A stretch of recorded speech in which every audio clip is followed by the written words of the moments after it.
Good morning, afternoon, and evening, people of YouTube. This is Draco Argentum welcoming you back to episode 5 of my 5-minute diatribes. In the prior episodes of this series, we introduced the social justice philosophy, nerds, and the attempt of social justice to infiltrate nerd franchises. While nerd culture had been open to themes like inclusivity and diversity, they objected to their treasured franchises being stripped down into vehicles to spread social justice propaganda at the sacrifice of character development, plot lines, and storyline continuity. Without any rational or objective reasons to support the changes that they had made in properties, social justice mouthpieces resorted to directly attacking the fans who objected. So here follows today's 5-minute diatribe. The social justice phenomenon in nerd culture, also known as the lost tribe of woke. The conclusion. 2016 Ghostbusters.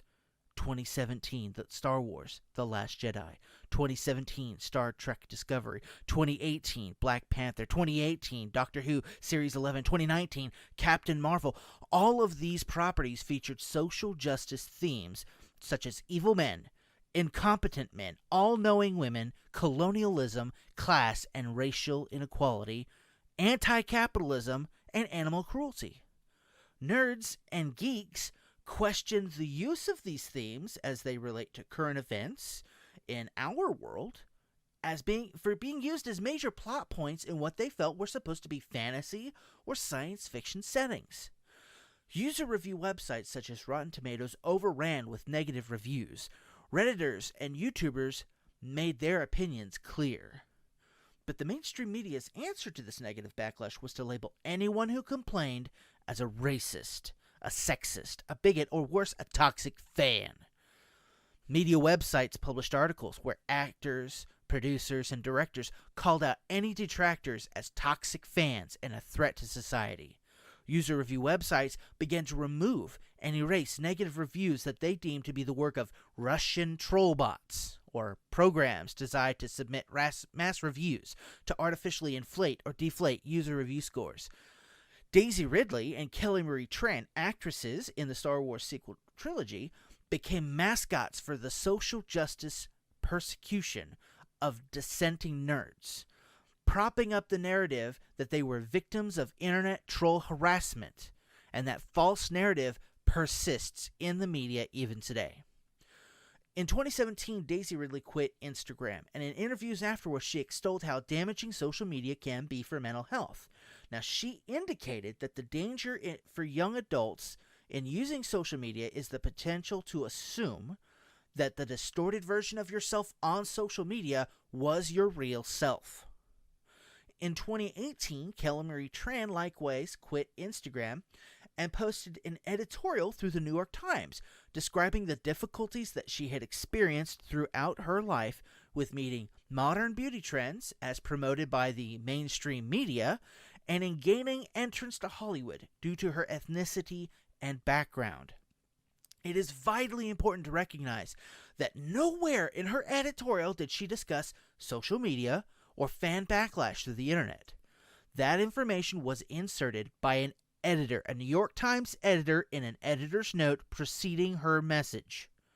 In follow-up interviews, where the two issues have been conflated together, her answers regarding the editorial and those about social media have always been carefully separate.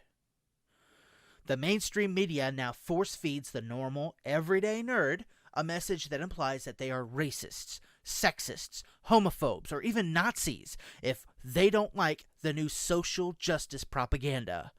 We average, everyday nerds are suddenly told that we are no longer fans, but we are toxic elements of society. We are a threat to others, and we must be silenced to prevent our message, our toxic ideas, from spreading to others. Disney Lucasfilm claims that they own the franchise and they decide what is and what isn't Star Wars. But they don't own the fans. When Disney paid George Lucas $4 billion, they didn't buy me. They didn't buy you. They bought a name. They bought a brand.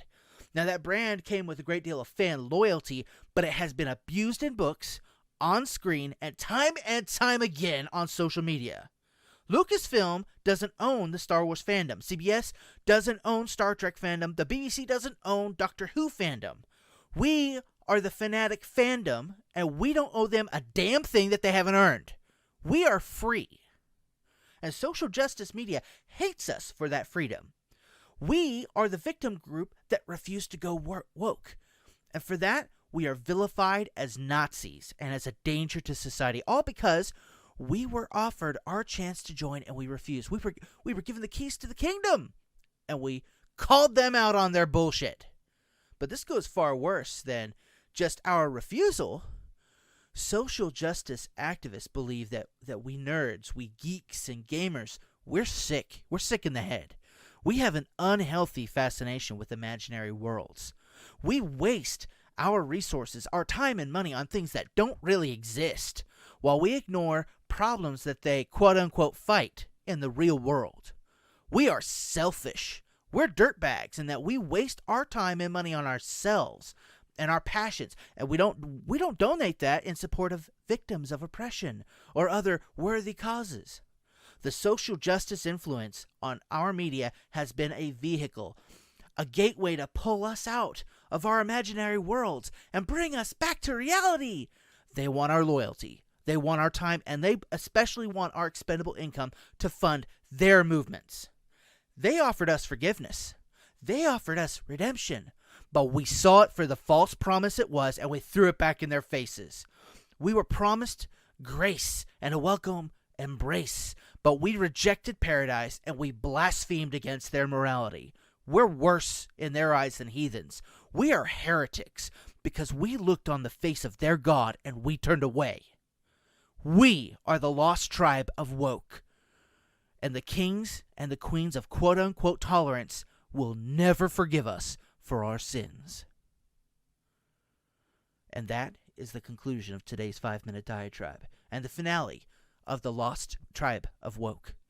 You can look forward to the supercut coming in the next days. Supercut! I kind of got worked up here. But just remember, I'm an average guy. And if this has struck any kind of chord with you, just let me know. Keep the conversation open. You can expect my next 5-minute diatribe hopefully tomorrow, maybe the next day, where we can embark on a new topic. Please like and subscribe, hit that Twitter, and until next time, take care.